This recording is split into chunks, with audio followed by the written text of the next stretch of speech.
Welcome to a Mathematrix, where we make math simple and fun. Hirap ka pa rin bang i-compute ang mga fractions? Hayaan mong turuan kita ng madaling paraan. Addition, subtraction, multiplication, division. Gumamit tayo ng simpleng mga fractions, katulad ng 1/2 plus 1/4 is equal to, then 1/2 minus 1/4 is equal to 1/4 times 1/2 is equal to, then lastly, the division, 1/4 divided by 1/2 is equal to. Let's start sa addition. We will skip the LCD part. Ito yung mas mabilis na paraan para makuha ang sum ng 1/2 at 1/4. Gagamitin natin ang cross multiplication or butterfly method. Paano gawin yon? You have to cross multiply this, the numerator, and the denominator ng kabilang fraction. Then, dito rin. And lastly, itong dalawa. So, paano? 1 times 4 is equal to 4. Copy the operation used for addition plus 2 times 1 is equal to 2. Then, over, in the denominator naman, 2 times 4 is equal to 8. Then, mas mabilis na. 4 plus 2 is equal to 6. And, copy 8.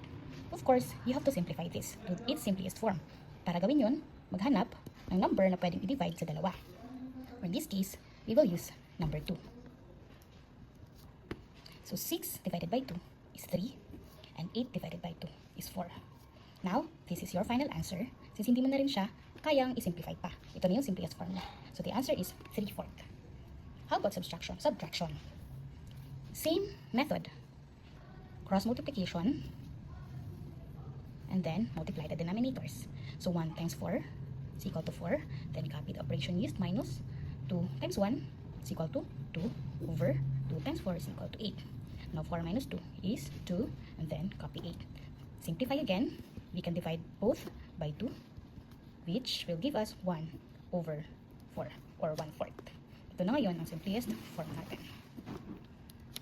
Multiplication. Multiplication ang isa sa pinakamadali sa apat. All you have to do is multiply numerator to its another numerator, denominator to another denominator. So 1 times 1 is equal to 1. 4 times 2 is equal to 8. Ito na rin ang simplest form natin. So ito ang sagot natin. Lastly, division.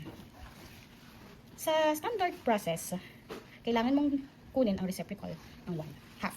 Pag sinabi natin reciprocal, babalik rin natin where denominator becomes the numerator and the numerator becomes the denominator. So in this case, the reciprocal of 1/2 is 2 over 1. So ang mangyayari ay 1/4 and then we will switch from division to multiplication. So following this method, 1 times 2, numerator times numerator, and denominator times denominator. We can still simplify this by dividing both by 2. So 2 divided by 2 is 1, and 4 divided by 2 is 2. So we have 1/2. And this is the final answer.